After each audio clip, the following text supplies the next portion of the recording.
दोस्तों, मेरा नाम सिद्धम है और आज हम एक बहुत ही इंपॉर्टेंट टॉपिक के बारे में बात करें कि जो रीसेंट ब्रिक्स समिट हुई है साउथ अफ्रीका जोहान्सबर्ग में। और हमारे प्राइम मिनिस्टर नरेंद्र मोदी वहाँ गए थे अटेंड करने। और वहाँ पे मेम कई इंपॉर्टेंट डिसीजन लिए गए। सबसे पहला इंपॉर्टेंट तो कि 6 न्यू मेंबर्स ऐड हुए हैं ब्रिक्स में। और उसी के ऊपर पूरी दुनिया में चर्चा हो रही है कि ब्रिक्स भी एक्चुअली जो अब तक 2008 से स्टार्ट होके अब तक 2023 तक अब तक सिर्फ उसमें 5 मेंबर्स थे, क्योंकि उसी के नाम से ही बना है। तो अब 6 मेंबर्स ऐड हो गए और एक ही साथ, और 23 मेंबर्स ने अप्लाई करा था, उसमें 6 को उन्होंने यूनानिमस अप्रूवल दिया, मतलब किसी ने भी मना नहीं करा। तो ये सबसे एक बहुत बड़ा प्लस पॉइंट है इसी के बारे में। और कैसे यूएस डॉलर के और डी डॉलराइजेशन के ऊपर बात हुई, लेकिन उसके ऊपर ज्यादा चर्चा नहीं हुई। तो उसके ऊपर ही बात करेंगे और कब से इसके ऊपर प्लान बन रहा है और क्या सही में इसके ऊपर स्टेप जा सकता है कि हम जो ब्रिक्स नेशन कंट्रीज हैं वो यूएस डॉलर को रिप्लेस कर सके, उसका क्या टाइम पीरियड और कैसे वो प्लान करेंगे, उसी के बारे में आज बात करेंगे। और अगर आप मेरे चैनल पे न्यू है तो please subscribe to my channel, like and comment. और अगर कोई भी सजेशन हो तो प्लीज वो भी आप कमेंट्स में लिख सकते हैं। अगर सबसे पहले बात करें इसकी, तो जो अभी नई सबमिट हुई है उसमें 23 मेंबर्स अप्लाई कर रखे थे और 6 मेंबर्स को अप्रूवल मिल चुका है, और वो भी यूनानिमसली, किसी ने भी मना नहीं करा। और अब देखने वाली बात है कि सबने बोल तो दिया कि yes it will be very diversified, हमारा ग्रुप है, सबके साथ हमारी नई पार्टनरशिप होगी, बड़े बड़े वर्ड सबने बोल दिए डिप्लोमेटिकली। बट क्या वो कितनी जल्दी इन्हें अप्रूवल मिलता है कि नेक्स्ट मीटिंग जो नेक्स्ट ईयर होगी वो उसमें क्या वो सारे अप्रूव्ड हो पाएंगे तब तक, या उसको और ज्यादा वेट करेंगे। तो ये भी देखने वाली बात है कि ये अभी बिहाइंड क्लोज डोर्स चल रहा है कि ये कितनी जल्दी इनको फाइनल अप्रूवल मिल जाएगा। अप्रूव तो हो गए, बट क्या वो नेक्स्ट ईयर से ज्वाइन कर लेंगे, वो भी देखने वाली बात होगी। और इसमें सबसे पहले है Iran, Saudi Arabia, UAE, Egypt, Argentina. और बात करें मेंबर्स की तो 6 न्यू मेंबर्स जो ऐड हुए हैं वो है Argentina, Ethiopia, Egypt, UAE, Saudi Arabia और ईरान। अगर इन सब की बात करें तो ये इसके बाद 43% से भी ज्यादा वर्ल्ड पॉपुलेशन हो चुकी है इस ग्रुप में। 30% से भी ज्यादा इकोनॉमी को कंट्रोल करते हैं। और सबसे बड़ी बात है कि जो वर्ल्ड का ऑयल प्रोड्यूसिंग कंट्रीज है उसमें से मेन 3 बिगेस्ट कंट्रीज तो आ ही गई ना, जो ओपेक को, या बाकी बस अब बची क्या, यूएस, रशिया और बेसिकली वेनेजुएला और यूएस, जो कि यूएस अब कम पेट्रोल पंप करता है, बट बाकी चीजें तो ऑलमोस्ट पूरा पूरा 90% तो ऑयल कंट्रोल इस ब्रिक्स में ही आ गया, Saudi Arabia, UAE and even Iran. और ये भी पता चलता है इसमें कि सब ने अपने डिफरेंसेस को, और किसी ने भी वेस्ट नेशंस को यानी कि यूएस, कनाडा और बाकी यूके, फ्रांस, ईयू की परवाह नहीं करी और अपने साथ आए। क्योंकि अगर आप रिलेशनशिप देखो, इजिप्ट बहुत क्लोज है, काफी सारे वेपन्स भी खरीदता है यूएस से, यूके से, इवन ईयू से उनका ट्रेड भी है।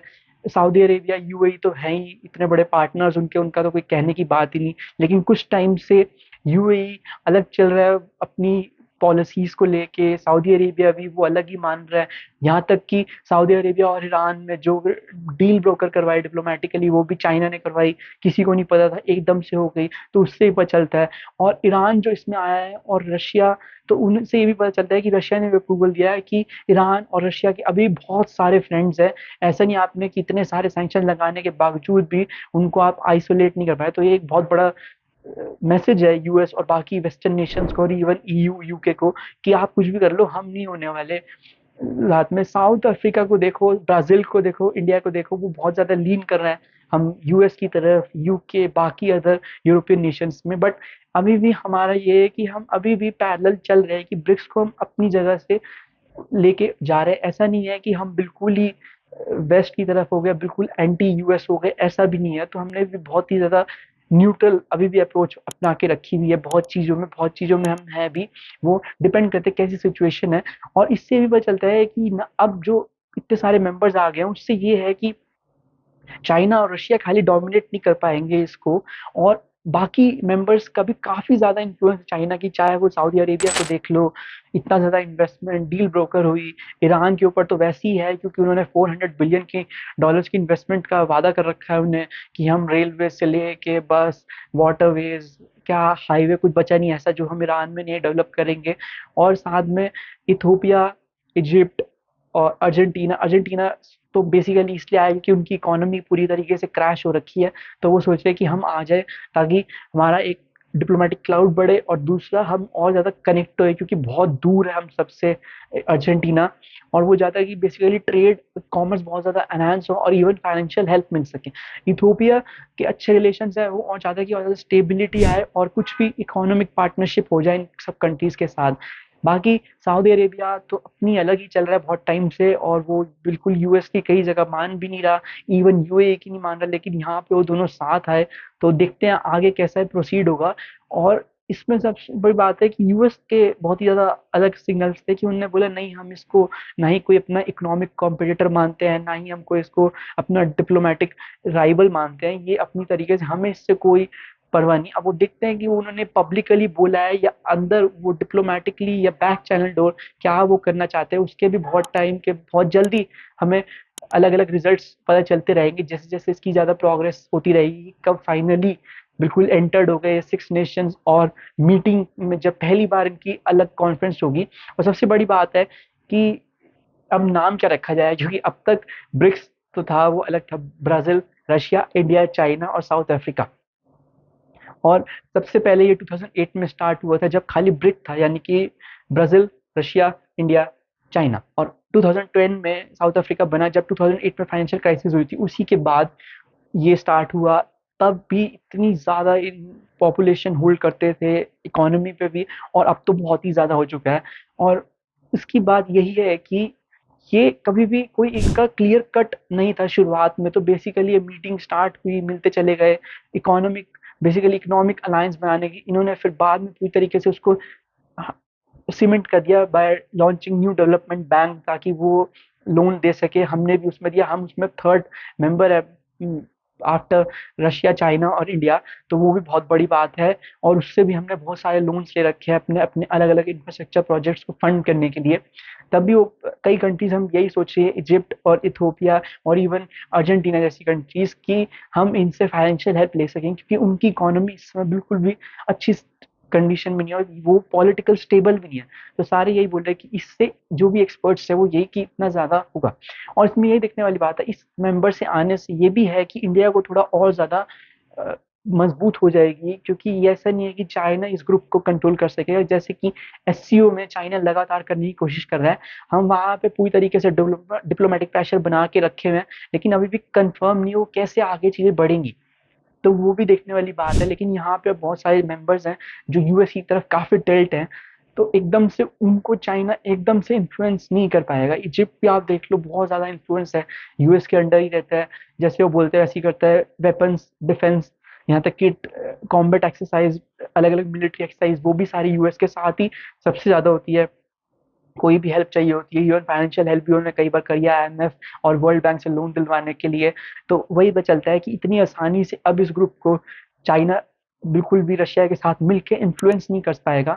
और अगर इसकी बात करें, जो दूसरे टॉपिक पे मेन बात होनी थी वो थी कि क्या कोई करेंसी का टॉक होगी, क्या क्या कोई कॉमन करेंसी के लिए इस पे बात चलेगी, क्योंकि जिस हिसाब से वर्ल्ड जा रहा है डी डॉलराइजेशन की तरफ, सारे अपने अपने तरीके में अलग अलग पेमेंट सेटलमेंट सिस्टम निकाल जा रहे हैं। इंडिया ने भी बहुत कंट्रीज के साथ निकाला है कि हम इंडियन रुपये में करेंगे, उसमें भी यूएई है, सऊदी अरेबिया है, कई सारी साउथ एशियन कंट्रीज है, और बाकी कंट्रीज के साथ बहुत ज़्यादा प्लान चल रहा है कि कैसे हम इसको और ज़्यादा अपना सकते हैं और ज़्यादा सिस्टमैटिकली वे में हम इसको कंडक्ट कर सकते हैं।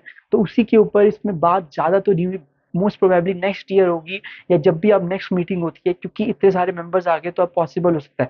क्योंकि अगर आप थ्री करेंसी एक नहीं, तो it's a very big and lengthy task, क्योंकि सबसे पहले इसके लिए थ्री मेन इंपॉर्टेंट चाहिए रीजंस होने चाहिए, एक्सेप्टेंस होनी चाहिए, ट्रस्ट होना चाहिए और एक्सपेंशन होना चाहिए। एक्सपेंशन की जब बहुत ज्यादा कंट्रीज आपकी करेंसी को एक्सेप्ट कर ले, और एक्सेप्टेंस होना चाहिए कि सारी उस डिसीजंस बेसिकली इंपोर्ट एक्सपोर्ट से लेके फाइनेंशियल उसी में आप ट्रेड कर रहे हो। ऐसा नहीं कि कुछ टाइम आपने करा खाली इंपोर्ट एक्सपोर्ट में, बाकी जगह उस करेंसी का कोई नाम ही नहीं है, खाली आपने फॉरेक्स में अपने फॉरेन रिजर्व करेंसी में स्टोर करके रख लिया, बट उसका कोई बाकी जगह यूज नहीं हो रहा। और ट्रस्ट जब पूरी तरीके से 100% सबको ट्रस्ट आ जाए, yes this is the currency, हम इसी में ट्रेड करेंगे, चाहे वो इंपोर्ट एक्सपोर्ट हो, अपनी फॉरेक्स में रिजर्व करना हो, चाहे और पेमेंट्स करनी हो, चाहे ट्रेड करना हो, कॉमर्स करना हो, उसी में ही करेंगे।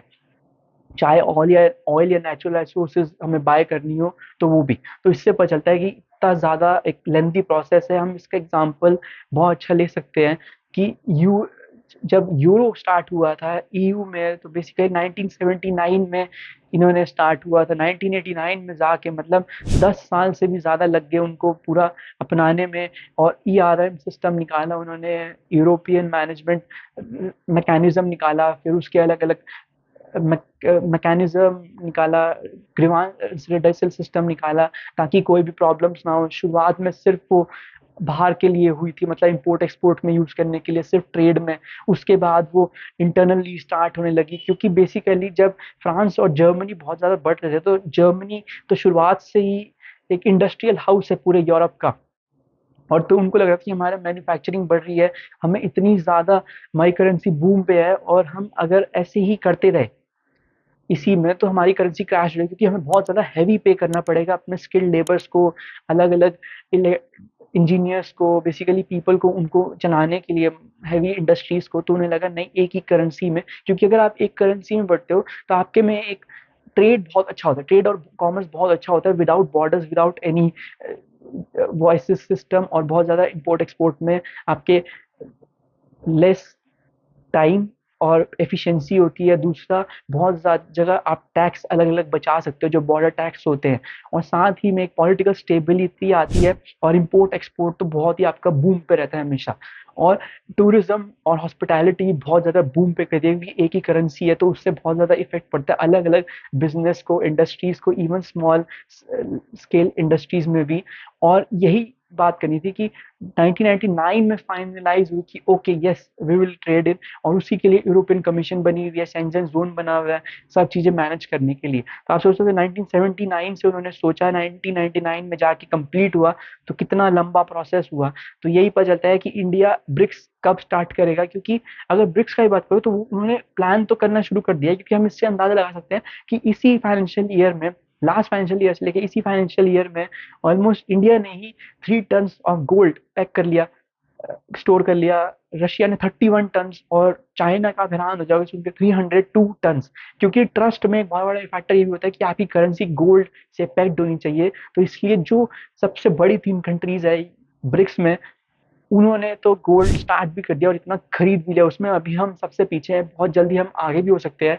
लेकिन देखने वाली वो बात होगी कि कितनी जल्दी इस पे प्लान बनेगा, और कितनी जल्दी हम अपने डिफरेंसेस भुला के ये काम कर सकते हैं, क्योंकि डिफरेंसेस तो बहुत ही हैं।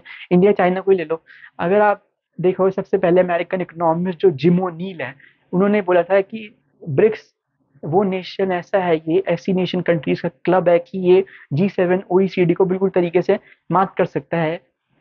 बट ये एक बहुत ही ज्यादा रियलिस्ट, ये वर्चुअली इम्पॉसिबल है, या एक ये रियलिस्टिक आइडिया नहीं है जब तक इंडिया चाइना की राइवलरी ठीक नहीं हो सकती। और वो होगी भी कब, क्योंकि अगर आप देखो तो जो इंडिया चाइना के रिलेशन है वो बहुत ही ज्यादा खराब हो रहे हैं। 10 महीने से चाइना ने कोई एनवॉय अपॉइंट नहीं करा, वो लद्दाख से पीछे होने की कोशिश नहीं कर रहा। यहाँ तक कि अब अरुणाचल प्रदेश और उत्तराखंड, इवन सिक्किम से रिपोर्ट आई जा रही है, कई बार आती रहती हैं, कि उन्होंने कभी कोई रोड पे बनानी शुरू कर दी, कभी कोई विलेजेस सेटअप कर दिए, कभी यहाँ तक कि एयर स्ट्रिप बनानी शुरू कर दी, कई बार एक्स्ट्रा जेट्स और सोल्जर्स डिप्लॉय कर दिए। और साथ ही में इंडिया को देखो, इंडिया ने भी डिजिटल स्ट्राइक करी, उसके जवाब में रेड्स करी, अलग अलग चाइनीज कंपनी बहुत सारी इन्वेस्टमेंट्स रोक रखी हैं, बहुत अलग अलग बांध दिया है इन्वेस्टमेंट्स, अगर चाइनीज इन्वेस्टमेंट इंडिया में आनी है। और साथ ही में बहुत ज्यादा रिस्ट्रिक्शंस लगा दी है स्टॉक मार्केट के लिए, अलग अलग डेरिवेटिव्स मार्केट के लिए, क्रिप्टो में, तो वो सब भी पता चलता है। इवन लोन एप्स पे बहुत ज्यादा, जो चाइनीज लोन एप्स हैं उसके ऊपर भी बहुत ज्यादा रिस्ट्रिक्शंस कर रखी हैं एप्स पे। तो इससे पता चलता है कि इतनी आसानी से ये जो एक आइडिया है, इट्स अ मिराज बेसिकली, कि बिल्कुल एक रेगिस्तान में मिराज जैसा है। तो देखते हैं ये कब ये मिराज हकीकत बनता है, और उसके ऊपर जो भी अपडेट्स इसके ऊपर नई आएगी उसके ऊपर मैं वीडियो लेके आऊंगा। और आपको कैसी लगी please mention in the comments and also suggest some changes if you want, and please like, comment and subscribe to my channel. Thank you.